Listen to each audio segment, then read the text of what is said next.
The average American pays hundreds of dollars a year in bank fees, and most of them have no idea it's happening. Not because they're careless, because the fees are designed to be invisible, small enough that you don't notice, frequent enough that they add up to billions. In the next few minutes, I'm going to show you exactly where your money is leaking, how much it's really costing you, and how to stop almost all of it. Let's get into it. Here's the way to think about this. Imagine your finances are a bucket. Your income pours in at the top, your spending flows out the bottom. That part you can see. But there are also small holes in the side of the bucket. Tiny ones. Each one leaks just a few dollars at a time, so you never notice a single drop. But add up every hole, over every month, over every year, and you're losing real money. Those holes are fees, and the banks are counting on you never looking closely enough to find them. Now, you might be thinking, it's just a few dollars. Who cares? Here's why you should. $100 a year in fees doesn't sound like much. But remember what we learned about compound interest. That same $100, invested every year for 30 years at 8%, would grow to over $12,000. So those small fees aren't just costing you the fee, they're costing you everything that money could have become. That's the real price. Let's start with the most expensive one, the overdraft fee. Here's how it works. You spend more than what's in your account, even by $1. The bank covers it, then charges you a fee for the privilege, often around $35. Now think about that. You overdraft by $5 on a coffee. The bank charges you $35. That coffee just cost you $40. And if you make 3 small purchases before you notice, some banks charge you for each one. 3 fees, over $100. On a day you were already short on money. And here's the part that stings. Overdraft fees hit the people who can least afford them.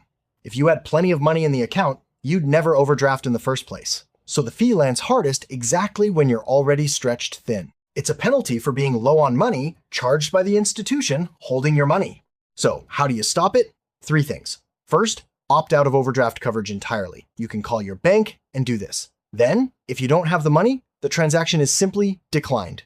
Slightly embarrassing at the register, far cheaper than $35.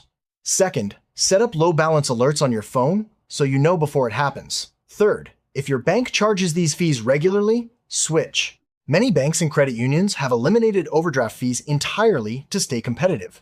You are not stuck. The second leak is the monthly maintenance fee. This is a fee the bank charges you simply for having an account, just for existing. It's often around $10 or $15 a month, which sounds small, but that's $180 a year, every year, for a service that costs the bank almost nothing to provide. Now, most banks will waive this if you meet certain conditions. Keep a minimum balance, set up direct deposit, make a certain number of transactions.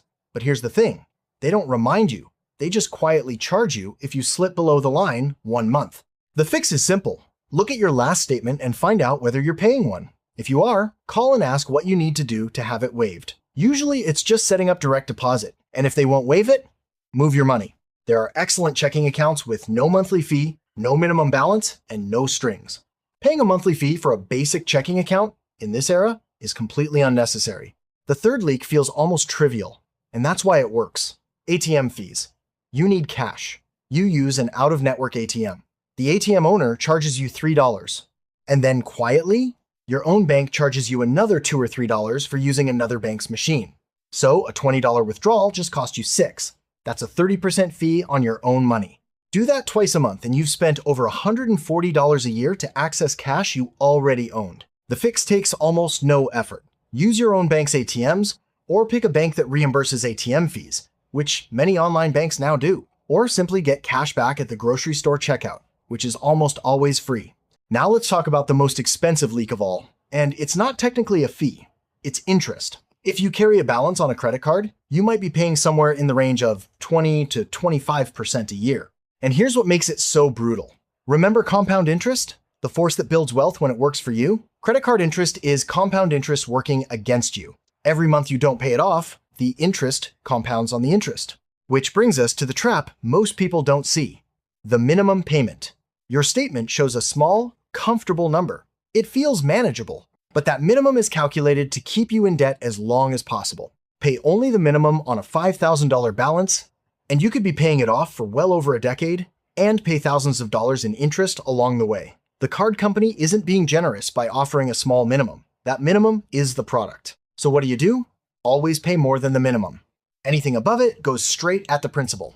If you're carrying a balance, this is almost certainly the highest return financial move available to you, because paying off a 22% interest card is the equivalent of earning a guaranteed 22% return. No investment offers that reliably, and if you can, look into a 0% balance transfer, which pauses the interest while you attack the balance. Now here's the one almost nobody looks at, and it might be the most expensive of all over a lifetime. Investment fees. If you have a 401k or a brokerage account, some funds charge you a percentage of your entire balance every single year. It's called an expense ratio. Some funds charge 1% or more. Others charge less than 1/10 of 1% for essentially the same thing. That difference sounds tiny. It isn't. Because that percentage is taken from your whole balance every year for decades. And it comes out of the money that would have been compounding. Over a 30-year career, the difference between a 1% fee and a 0.1% fee on the same investment can cost you tens of thousands of dollars, sometimes far more. You did the same work. You took the same risk. The fee just quietly took a slice of your future every single year. Here's the fix. Log into your retirement account and look up the expense ratio of every fund you own. If any of them charge more than about 0.5%, look for a low-cost index fund alternative in the same category. Most plans have one. Making that single change can be worth more over your lifetime than years of extra saving. So let's add up the leaks. Overdraft fees, monthly maintenance fees, ATM fees, credit card interest, investment expense ratios. Individually, each one feels too small to worry about. Together, over a lifetime, they can quietly cost you tens of thousands of dollars. And every dollar of growth, those dollars would have produced. And here's the real lesson, which is bigger than any single fee. Banks and financial companies make enormous money from your inattention, not from tricking you, from counting on you never looking. The single most profitable financial habit you can build is simply this: read your statements. Once a month, actually look at what came out and ask what it was for. That one habit will find money you didn't know you were losing. So here's what to do this week. Pull up your last bank statement and find every fee. Call your bank and ask them to waive or refund what you can, and they often will, especially for a first request. Opt out of overdraft coverage. Check your credit card interest rate and make a plan to pay more than the minimum. And look up the expense ratios in your retirement account. That's it. An hour of work that could be worth thousands over your lifetime. Let's recap. Small fees aren't small because they steal both the money and the growth that money would have earned. Overdraft, maintenance, and ATM fees are almost always avoidable. Credit card interest is compound interest running in reverse. And investment fees quietly take a slice of your future every single year. Plug those leaks, and your bucket finally starts filling. If this helped, follow Liberty Wealth Insights for more financial education made simple, in plain English, no jargon. We'll see you in the next one.